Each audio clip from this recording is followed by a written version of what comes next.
Yes mga bay, welcome back to our channel. Know something about everything. Ryan Kisay here and nata diri sa may Cebu City.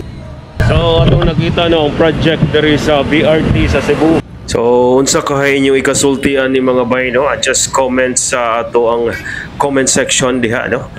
Para sa ato ang BRT. Nataron sa may diri sa may e-mall no dapita na nakita nato ning project diri sa bus rapid transit na project diri sa Cebu no, Cebu City ni gyud ni mga bay. Ug tanaw na to ang update karon no, makita nato nga naay murag pedestrian na lane ni diri dapita no, ilang gibutangan og fence para agianan siguro ni sa mga tao no diri dapita.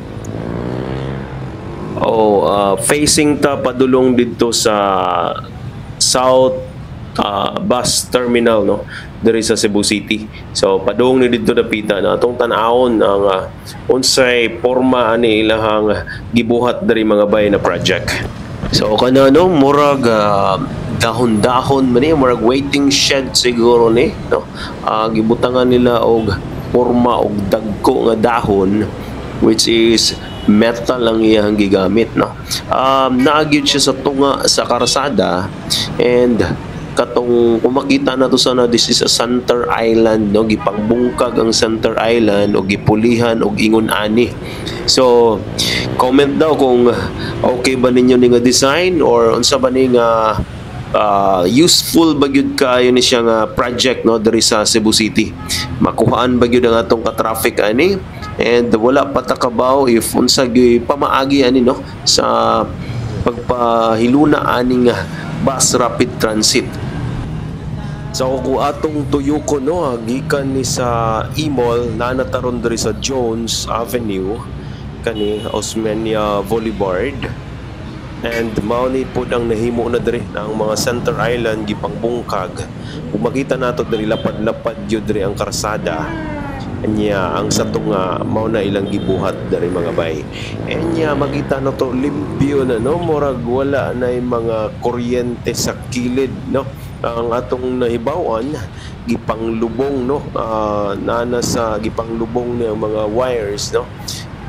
So nindot sad kay tanawon no wala na isamok sa mata ng mga spaghetti wires diri sa may karsada. Then mao gyapon na ay murag railings na ilahang gibutang and what kabaw asa pagyo ng bus ani or unsa bay buhaton no unsay pamaagi. So tanawa diri dapita wala pa ingon ana nga structures nga atong makita dapita no. Going ni padung sa Fuente Osmeña, Fuente Circle I mean no, kana dapita no. And nakanindot gyud kay limpyo na gyud sa kilid no. Hopefully ingon ani no mao man ilang tuyo sa una nga murag Singapore like no ang Cebu City. And hopefully ma-achieve ang ingon ana since naman ta sa Cebu City so nindot ni para sa tuwa mga bay. And going ni na padung na ta sa may Fuente Circle na say gibutang didto nga structures no for murag waiting shed gyapon or unsa ba nilang gibuhat. Maybe we can update this puhon-puhon no kung unsa gyud dagan aning project diri sa Cebu City nga BRT or the bus rapid transit. So far ingon ana pa diri ang atong bus rapid transit and it is maybe 3 years in the making naman siguro ang ato ang pagtanawan ning bus rapid transit na mao pa niyang ilahang nabuhat no. Anyways padulong pagyud ni didto sa Capitol no, Capitol site. Look at that no, mao ni siya ang nadiri sa may Fuente Circle no. Ingon ana pa mga nagtrabaho nya ongoing pa gyud ang ilang pagtrabaho diri dapita.